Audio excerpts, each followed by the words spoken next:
Aujourd'hui, vidéo un peu spéciale où je vais vous raconter mon année passée en Chine. Tout d'abord, pourquoi je suis parti là-bas. C'était en 2013-2014, pendant ma 4e année d'études à Epitech. Moi, mon choix s'est porté sur Beijing et la Chine pour plusieurs raisons. Une des plus importantes, c'est que j'avais un ancien d'Epitech sur Facebook et je voyais ces photos qui me donnaient vraiment envie d'y aller. C'était hyper exotique et tellement différent de ce que je connaissais en France que j'avais vraiment envie de découvrir ce que c'était que d'habiter là-bas. Une des autres raisons, c'est que le coût de la vie était plus abordable, le dortoir était fourni, et ça c'est plein de détails sur lesquels je vais revenir au cours de la vidéo. Gardez à l'esprit que je fais un retour sur cette expérience de vie qui a eu lieu en 2013-2014, ce qui fait que c'est assez loin de maintenant, donc il y aura sûrement des côtés un peu nostalgiques. En tout cas, j'ai gardé un très bon feeling avec ce pays, un tel amour qui fait que j'y suis retourné en 2018 et c'était complètement génial d'y retourner quelques années après. Cette vidéo est découpée en 4 parties. La première, c'est la vie en Chine. La deuxième partie, je vais m'attarder un peu plus sur l'université et la formation que j'ai suivie là-bas. En troisième partie, je vais raconter comment on s'amusait, comment on passait notre temps, et la dernière partie est consacrée au voyage qu'on a pu faire autour de Pékin ou en Chine. La vie en Chine à Beijing. La première chose qui frappe quand on arrive là-bas, c'est ce mix entre tradition chinoise, tout le cliché qu'on peut avoir et qui est un petit peu omniprésent, et cette modernité, cette technologie, et les deux réunis font un sacré bon mélange. Être touriste, c'est pas la même chose que de passer une année dans un pays étranger. On a beaucoup plus le temps d'étaler les visites touristiques. Et quand on fait des visites, on a le temps de vraiment profiter du quartier, des restaurants et de s'imprégner vraiment du pays. Une grande partie de nos temps libres, que ce soit après les cours, quand on n'a pas cours ou le week-end, c'était dédié à aller se promener, visiter de nouveaux endroits, que ce soit des monuments touristiques ou pas. Parmi les plus connus, on a fait la Grande Muraille, même si c'est un peu autour de Pékin. On a également fait une multitude de parcs où, quand on est à l'intérieur, on n'a plus du tout l'impression d'être en ville et on peut vraiment se détendre. Parmi les monuments connus, il y a aussi la Cité Interdite, le mausolée de Mao Zedong, les sites des JO, c'était très impressionnant de les voir alors qu'on les a vus pendant un certain temps à la télé en 2008, c'était encore assez récent. Et un de mes endroits coup de cœur, c'est le District Art où vous avez des galeries extérieures, intérieures avec des boutiques où il y a des artistes qui exposent leurs œuvres et c'est complètement perché et ça se renouvelle assez souvent, c'est hyper sympa. Un des gros avantages qu'on avait de vivre en Chine en venant de France, c'est que d'un coup, notre pouvoir d'achat il était complètement boosté vu que le coût de la vie il est plutôt très abordable. Plus de pouvoir d'achat, ça voulait dire qu'on peut se permettre de faire plus d'activités qu'on ferait en temps normal et on en a bien profité.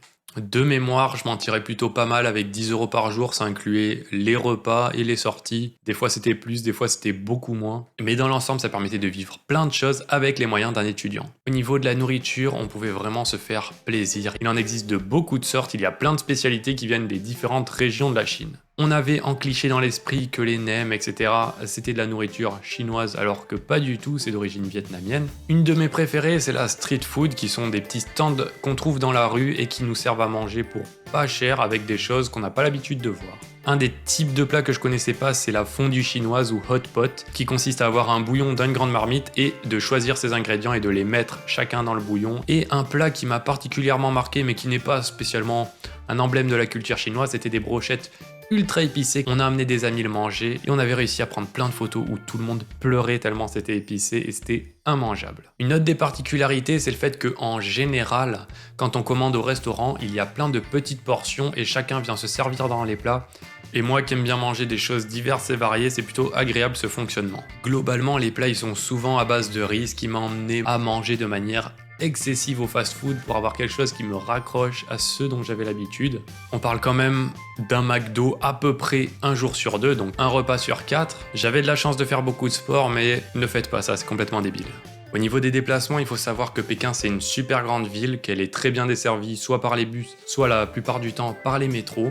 Les transports en commun sont très abordables, c'est vraiment pas cher, c'est quelques dizaines de centimes les billets. Et pour les fois où soit on se déplaçait le soir, soit on était nombreux, on partageait un taxi. Là pareil, on se retrouvait avec des additions à 2-3 € par personne sur des trajets assez gros. L'université.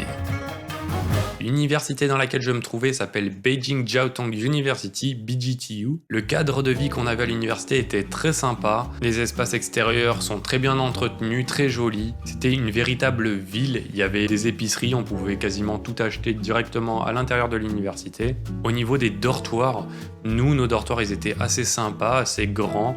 Le seul bémol, c'était qu'on partageait une chambre pour deux. Il y avait un rideau pour séparer en deux, pour quand on voulait un peu d'intimité, mais sur toute l'année, c'était quand même assez pesant. C'était un minimum moderne. La salle de bain, ça allait. Il n'y avait pas trop de quoi se plaindre non plus. Sur le campus, il y a différentes cantines avec des spécialités un peu différentes. Moi, j'y mangeais pas très souvent. D'une part parce que j'avais mon addiction McDo, et l'autre c'est que en soi, j'aime pas trop les cantines. Quand on rentre dans une pièce et que ça sent plein d'odeurs de nourriture mélangée, ça a tendance à directement me couper la faim et à pas trop m'attirer. Pour les fois où j'y allais, c'était vraiment pas cher et les plats étaient bons quand même.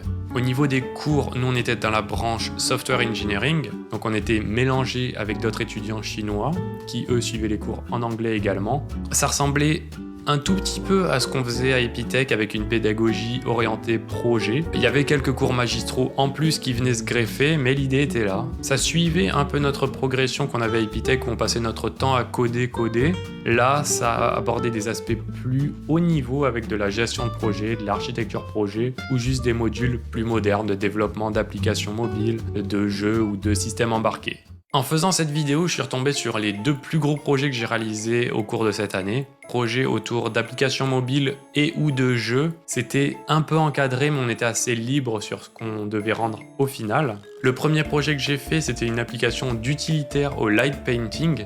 En fait, on utilisait notre téléphone, donc là c'était un iPhone en l'occurrence, comme une lampe qui va émettre de la lumière, différentes formes, différentes images selon des timers définis pour l'utiliser sur un appareil photo qui peut prendre une photo avec un long temps de pause, donc une photo pendant 30 secondes par exemple, et on va dessiner avec notre téléphone pour que ça prenne une photo pendant ce temps-là, et ça fait des dessins de lumière. Et le deuxième gros projet que j'ai réalisé, c'était un jeu sur iOS. Initialement, je crois que le brief, c'était de faire un Flappy Bird, mais moi j'avais envie d'être un peu plus créatif que ça, et j'avais fait un jeu custom qui reprenait cette logique de sauter et d'éviter des choses, mais à ma sauce, avec mon design et mon concept. C'est moi qui avais fait les dessins, qui avait fait la musique.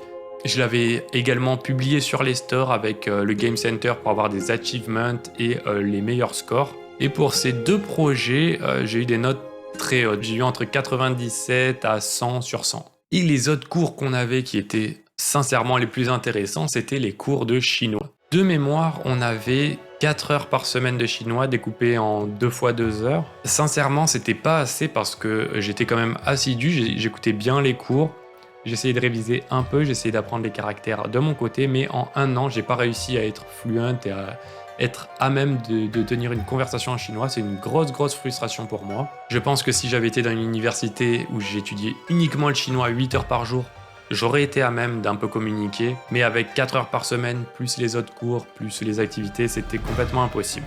D'ailleurs, je suis retombé sur cette masterpiece d'examen oral de chinois avec mon ami Sébastien. Ni Zhongwu Xiang She Shenma. Where's Duela? Ah, Duela. Duela. Non, Duela. Ni Zhongwu Xi Shenma. Sur le campus, on avait la chance d'avoir des terrains d'athlétisme et des terrains de foot. J'y allais quasiment tous les soirs, ou au moins 1 jour sur 2. On venait, on se mélangeait avec les Chinois, il n'y avait pas besoin de communiquer en chinois. On disait on veut jouer, on était intégrés, et on s'amusait énormément. Ça nous a permis de nous faire quelques amis et de participer à des matchs plus officiels entre équipes de l'université. L'université organisait de temps en temps des événements. Il y a eu une cérémonie en hiver où on pouvait venir et faire une prestation. Il y a eu du théâtre, du chant, de la musique. On avait réussi à proposer une petite improvisation avec un camarade qui était dans ma classe en chinois, où lui jouait du saxophone et moi je jouais du piano. On avait réussi à se mettre d'accord parce qu'il parle quand même un minimum anglais, et comme son niveau musical était super élevé, c'était très simple pour lui de jouer par-dessus moi qui fait du piano. Un autre événement sympa qui a été organisé, c'est le French Festival, où comme on était quasiment une centaine de Français, on a tenu des stands où on faisait découvrir différentes choses de notre culture. Nous, on avait eu la superbe idée d'organiser un stand de speed dating avec des Français. Quoi de mieux pour faire une belle transition avec la partie qui arrive? S'amuser. En Chine et ailleurs dans le monde, il existe énormément de façons de s'amuser. Mais le meilleur moyen de commencer n'importe quelle soirée, où que vous vous trouvez, c'est de faire un karaoké. J'ai d'ailleurs retrouvé beaucoup de photos où j'étais au karaoké. Et même cette vidéo.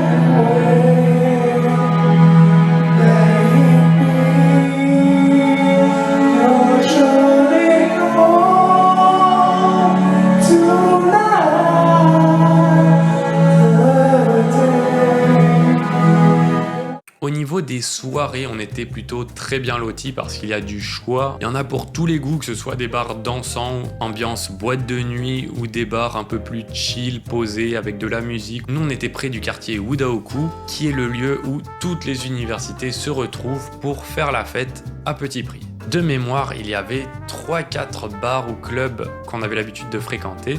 J'ai retrouvé la carte du Steps. On peut voir que la bière coûtait 10 RMB, ce qui est l'équivalent d'un peu plus d'1 €. J'ai également retrouvé cette carte qui est une carte du propaganda mais pour les filles parce que là-bas on s'en fiche du sexisme, etc. Et il y a écrit dessus que l'entrée est gratuite sauf le mercredi, que toutes les boissons sont à moitié prix, donc si vous êtes une fille ils ont trouvé des bons moyens de vous faire venir. Il existait également des soirées pour soit les filles, soit pour les étudiants internationaux, où ils nous remettaient ces petits tickets qui étaient l'équivalent d'une consommation. Et on en avait en général 5, mais à force d'y aller, on en avait plein notre armoire parce qu'on ne buvait pas forcément 5 consommations par soirée. En tout cas, ces tickets, ils étaient destinés uniquement aux étudiants internationaux. C'était une des techniques qu'ils ont mis en place pour attirer des Chinois, le fait qu'il y ait plus d'étrangers qui soient présents sur leur lieu. Outre les soirées, il existe plein d'autres moyens de s'amuser. Il y a les parcs d'attractions, il y en a quelques-uns en permanent à Pékin. Il y a également des salles d'arcade ou des billards, mais bon, ça c'est des choses qu'on peut trouver un peu partout, dans les grandes villes en tout cas. Il y a également les massages. Là, je dis massage, c'est pas une connerie de massage avec finition, c'est vraiment des massages où vous allez vous faire casser en deux. On parle pas d'un massage qui va vous détendre dans la douceur. Généralement, vous êtes à la limite de crier pendant, mais vous ressortez, vous vous sentez plutôt détendu en fait. Je sais pas si c'est que ça a des vrais bienfaits ou si c'est que vous êtes tellement morflé que maintenant vous êtes détendu. Les voyages.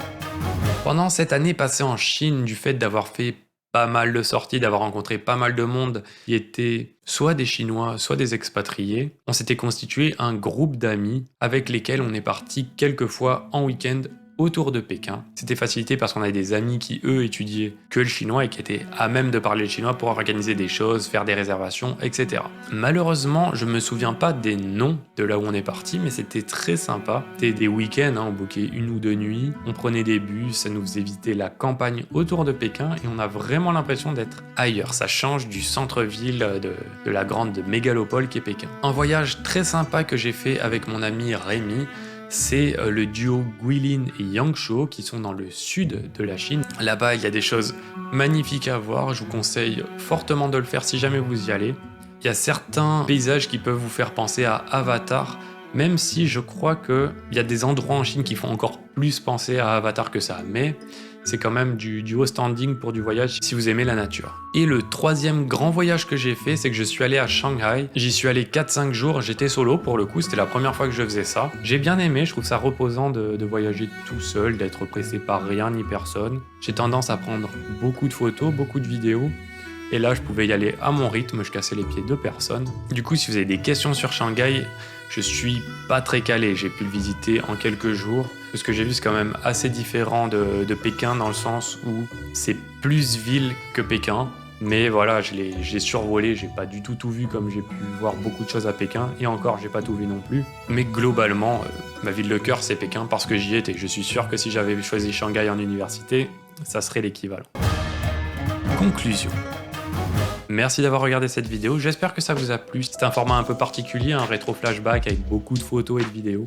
J'ai pris un plaisir énorme à revoir toutes ces photos, à me replonger dedans. J'ai vraiment passé des moments exceptionnels. Si jamais vous avez des questions, même si mon expérience date un peu, n'hésitez pas à me les poser, ça serait avec grand plaisir. Si jamais les vidéos où je vous parle ouvertement de sujets autres que du code vous intéressent, n'hésitez pas à me le dire pour que j'en fasse un peu plus. Comme d'habitude, si la vidéo vous a plu, n'hésitez pas à mettre un pouce vers le haut, à la partager pour qu'elle gagne en visibilité et pensez à vous abonner pour supporter le travail de la chaîne. Sur ce, je vous dis à bientôt. Ciao!